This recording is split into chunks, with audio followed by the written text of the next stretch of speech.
Pada waktu itu Anda yang awalnya harus mengadili Hakim Agung di PN Jakarta Pusat. Ya, saya harus buka, saya berani mengatakan, yaitu ada Pak Subardi, Ketua Ini Pusatnya. pernyataan pertama Anda ya? Ya, apa silakan. Media lain belum ada, baru Kompas saya buka. Nggak apa-apa, ini sejarah saya buka. Saya dipanggil oleh almarhum Pak Bardi, Sep, kamu tangani perkara besar menyangkut koleha kita. Dugaan korupsi Hakim Agung. Hakim Agung, ini dari TGPK.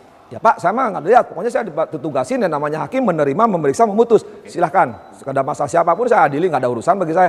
Tapi seiring perjalanan tiba-tiba majelisnya lain. Ya, saya juga harus hormati, itu kewenangan ketua pengadilan. Anda nggak berusaha untuk bertanya ya, pada waktu itu? Ngapain tanya, wong saya juga dipanggil. Siap, ya siapa aja Pak. Nangani perkara kan sama aja, depan hukum harus sama. Nggak berusaha untuk mencari tahu? Enggak ada urusan saya, biasa aja. Ngapain? Sekarang tangannya hakim lain, ya saya nggak tahu. Dan kemudian sidang itu berlangsung, Hakim Agung menjadi terdakwa di PN Jakarta Pusat. Dan Jakarta Barat. Dan Jakarta Barat. Anda kan di Jakarta Pusat. Ya. Anda pasti tahu dong, ujungnya seperti apa? Anda katakan tadi tidak berlanjut. Sampai putusan, sampai apa? Ya saya nggak tahu apakah diputus bebas atau selepas. Sekarang perkaranya nggak tahu di mana gitu. Saya juga nggak tahu. Cuma karena urusan hakim masing-masing, saya nggak ada EGP. Emang gue pikirin. Masa Hakim PN Jakarta Pusat Anda sama sekali nggak tahu, Kang Asep? Dimanapun hakim prinsipnya ketika saya nangani perkara A, hakim B nangani perkara C, masing-masing ya kamar masing-masing. Kita nggak usah perlu tahu. Intinya selesai di situ, Anda nggak tahu lagi. Saya ada pembicaraan dengan Mas Aiman sekarang, yang penting jangan sampai sekarang kasus yang baru nyampe Sekretaris Mahkamah Agung ya sama seperti yang dulu, ntar hilang. Kalau dulu masih sempat nyampe jadi terdakwa. Nah, nanti jangan ini hilang lagi rame-rame. Meskipun masih belum ditetapkan sebagai tersangka, masih proses dalam KPK, tapi kita tidak tahu ke depan. Bayangin, dulu tuh belum ada pengadilan tipikor, belum ada KPK. Nah, sekarang ada KPK. KPK udah kerjaannya udah biasa-biasa aja. Kalau saya nggak istimewa KPK.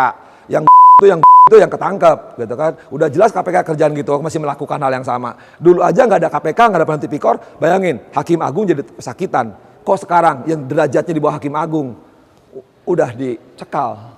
Udah ada KPK, udah ada tipikor, masih udah sering tangkap hakim-hakim udah kan? sering ketangkap hakim-hakim yang lain, bahkan terakhir hakim di PN Semarang, hakim di PN Medan ya. Bandung, nggak ada kapok-kapoknya. Kenapa mereka nggak kapok? Satu, kan sering saya katakan, semua punya masa lalu. Oke lah, sejak itu kan harusnya berhenti, apalagi sudah gaji gede. Kan saya sering bilang, udahlah tobat, tapi mereka tomat, udah tobat, kumat. Dua, udahlah kita hijrah, ya bahasa agamanya, pindahlah dari alam keburukan ke alam kebaikan. Yang terjadi apa? Parah. Masa lalu maksudnya apa, Mas? Ya gini, tiap orang kan siapapun, termasuk saya lah, pasti punya dosa, entah ngomongin orang, entah nyengin orang gitu kan. Kalau hakim yang Anda sebutkan tadi, masa lalunya? Ya Hakim Agung, kan Hakim Agung pernah terima duit.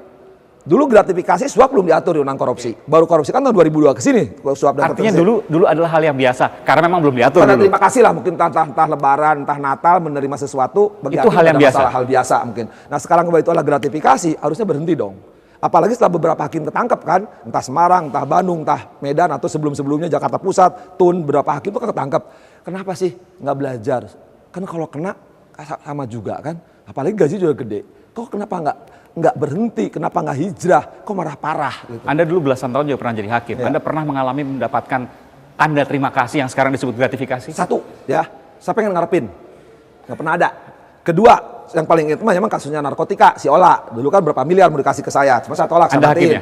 Saya hakimnya, Tangerang saya boleh. Dan Anda berikan vonis hukuman mati? Ya matiin, saya ngapain gitu kan, daripada ada masalah. Tapi sekarang nggak dimati-matiin kan, nggak dieksekusi kan. Udah gitu, sekarang saya tantang nih di Kompas. Siapa yang pernah dimintain duit diperes sama Asep? Kan saya tinggal gini aja ke KPK. Salah saya kok, ngapain saya ngomong soal suci? Anda ngumumkan sekarang, siapa yang dimintain uang? Yang pernah dimintain oleh Asep Iwan, tolong lapor KPK. Saya tidak akan nyangka saya mau gini aja. Saya pikir ya, kalau saya kan hakim bukan profesi, saya hakim tuh hobi. Profesi saya kan kontraktor, kontrak-kontraknya rumah dan kantor. Oke Kang Asep, terima kasih Kang Asep. Sama-sama. Telah memberikan informasi di program Aiman, sekali lagi terima kasih. Terima kasih. Walaupun langit runtuh, keadilan tetap harus ditegakkan. Tapi siapa yang akan menegakkan keadilan jika benteng terakhirnya dinodai kejahatan? Penyelewengan pada kasus yang luar biasa harus juga diselesaikan dengan cara-cara yang luar biasa. Meski baru sebatas dugaan, karena mereka adalah wakil Tuhan. Saudara saya Aiman Wicaksono, sampai jumpa.